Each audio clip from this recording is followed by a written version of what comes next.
Une deuxième petite vidéo sur le thème de la parentalité d'un enfant différent.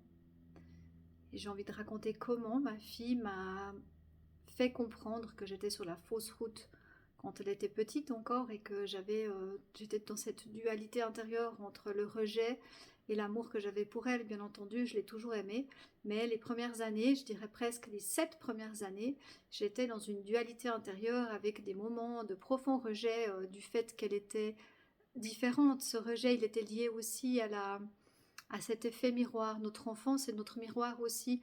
Donc, quand il est face à des incapacités, il nous renvoie à nos propres incapacités. Par exemple, je m'étais toujours dit quand j'étais petite qu'un jour quand je serais mère, j'ai toujours été sûre et certaine qu'un jour j'avais envie d'être mère, j'apprendrai à mon enfant à faire du sport, à faire plein de choses parce que moi, mes parents m'ont pas appris à nager, ils m'ont pas appris à faire du vélo, ils m'ont pas appris à faire du ski et toute ma scolarité, je me suis sentie la grosse tarte là, qui savait rien faire dans la classe par rapport aux autres élèves et moi j'avais envie, voilà, je me suis promis que mon enfant vivrait pas ça et en fait un jour j'ai un enfant qui a un retard de motricité. Et je me retrouve en fait dans une autre histoire, mais avec la même situation. Un enfant qui ne sait pas faire de vélo, qui ne sait pas, qui a du mal à monter les escaliers, à descendre les escaliers, qui ne sait pas nager, enfin, etc., etc. Et je me retrouve devant ce fantôme, en fait, cette espèce d'ombre que j'avais plus du tout envie de revivre, cette image terrible de la grosse tarte qui ne sait pas faire les choses. Et je me souviens qu'un jour, ma fille, elle était en train d'accomplir une tâche, je ne sais plus laquelle.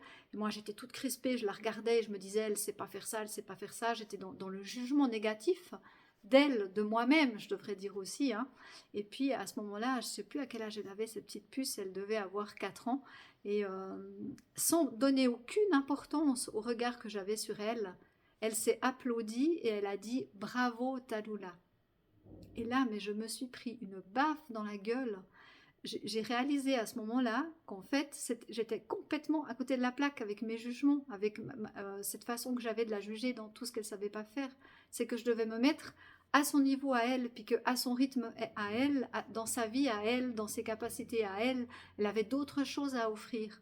Et que ce filtre que je mettais entre elle et moi, en tout ce que je projetais et que je lui ai porté, ça n'existait pas. Et je me souviens que quand elle s'est applaudie et que je l'ai regardée, c'était une gifle, mais c'était une gifle d'amour. C'était une belle gifle. Voilà.